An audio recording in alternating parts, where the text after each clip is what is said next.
Neil Diamond is not just a pop rock legend. He is the heartbeat of America, the living soul of a nation that found its voice through his songs.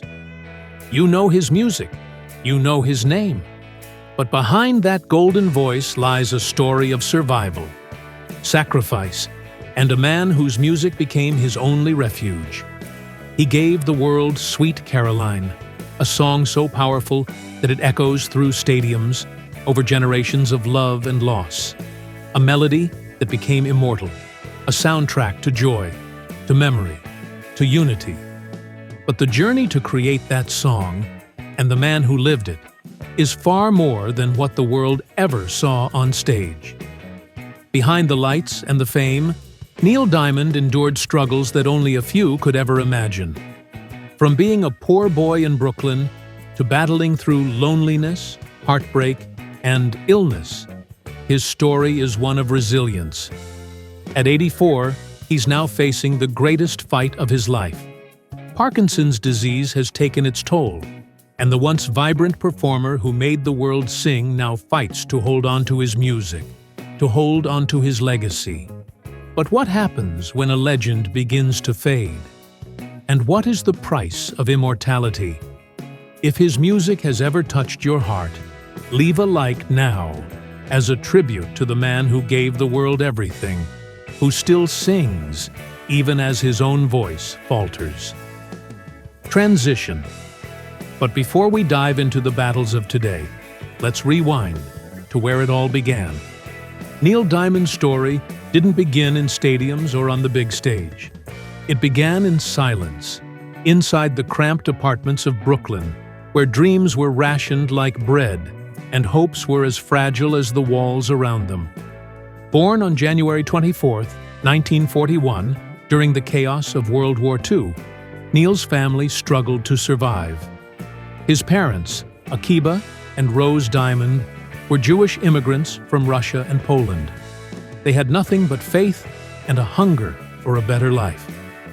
The family moved from one tiny apartment to another, always in search of a sense of security that never seemed to last. Neil learned early that nothing stayed. Not warmth, not love, not even hope.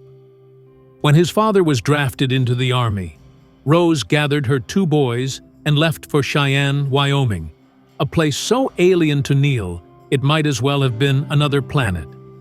It was there, in the lonely cinema where singing cowboys filled the screen, that Neil discovered something profound. Music had the power to turn loneliness into something beautiful. It was a spark, the beginning of a flame that would one day light up the world. But how does a quiet boy from Brooklyn turn a $9 guitar into the sound of a generation? The answer lies in a moment of desperation. At 15, Neil Diamond's life changed when his parents gave him a guitar. A $9 piece of wood that was chipped, out of tune, and far from a gift of luxury. But to Neil, it was salvation. With that battered instrument, he began to teach himself, pouring hours of pain into each chord. The guitar became his lifeline, a way to speak to the world when words failed him. By 16, Neil's grades had slipped, but his spirit had awakened. He had a dream that no one could take away, no matter how impossible it seemed. Yet even as his dreams took shape, reality was harsh. He was rejected time and again by music publishers, knocking on doors with trembling hands, only to hear the same word: no. But Neil didn't give up. He took a $50 a week job at Sunbeam Music Publishing, writing songs in a cold office, his hands cramped from exhaustion. It wasn't glamorous, but it was his shot. Every rejection became fuel. Every slammed door a reminder that the only way forward was through persistence. And yet, even in failure, there was a spark. One song, one moment, one chance. But it wasn't until the 1960s that the world started to listen. In 1965, Neil Diamond's breakthrough came with Sunday and Me, a song that made its way into the top 20 for Jay and the Americans. For the first time, The world sang his words. It wasn't fame yet, but it was a glimmer of what could be, a validation of his pain, his struggle, and his hunger for recognition. But as his songwriting career took off, Neil faced an even greater challenge, the pressure to conform. He signed with Bang Records, and suddenly the industry demanded hits, not truth. They wanted radio-friendly songs, but Neil was never one to fake it. He wanted to write from his soul, not from the demands of others. Still, with his back against the wall, he kept writing, kept pushing, kept fighting.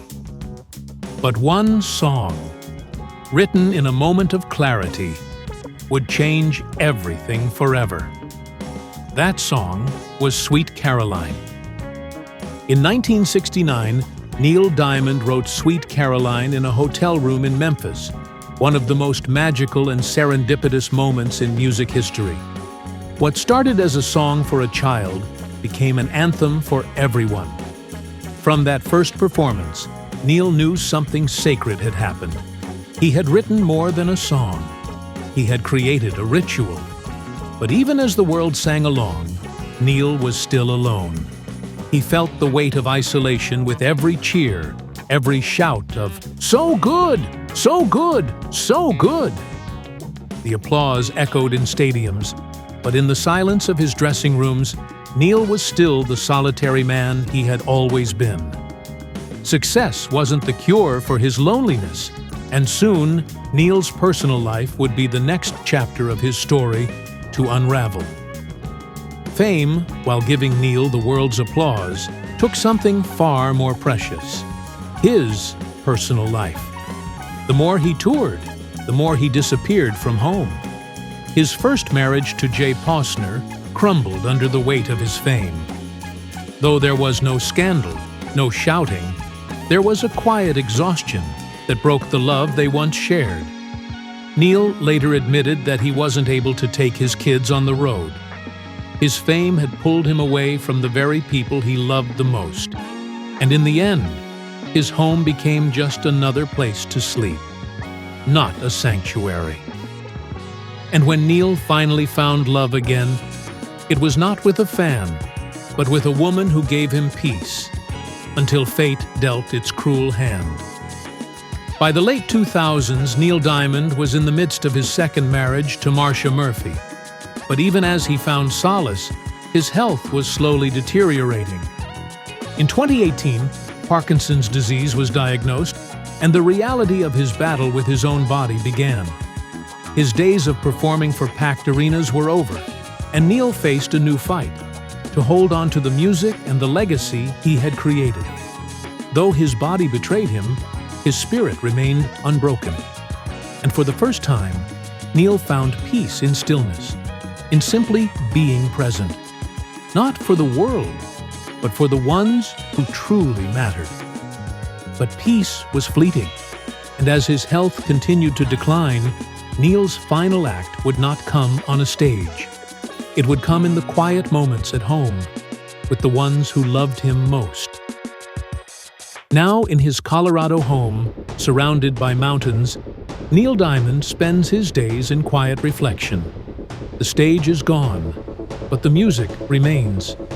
With his wife, Katie McNeil, Neil has found a kind of love that doesn't require applause, just presence. The man who once spent his life chasing fame now finds solace in simple things: a morning walk, a quiet meal, and the faint sound of his piano keys.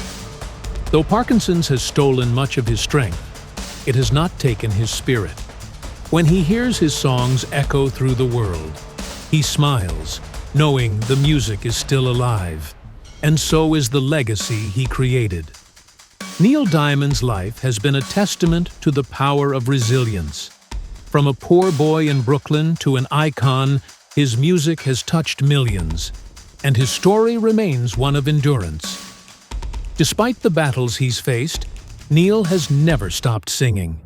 And even as the world changes, as time takes its toll, his music will remain: a song of survival, a melody that endures.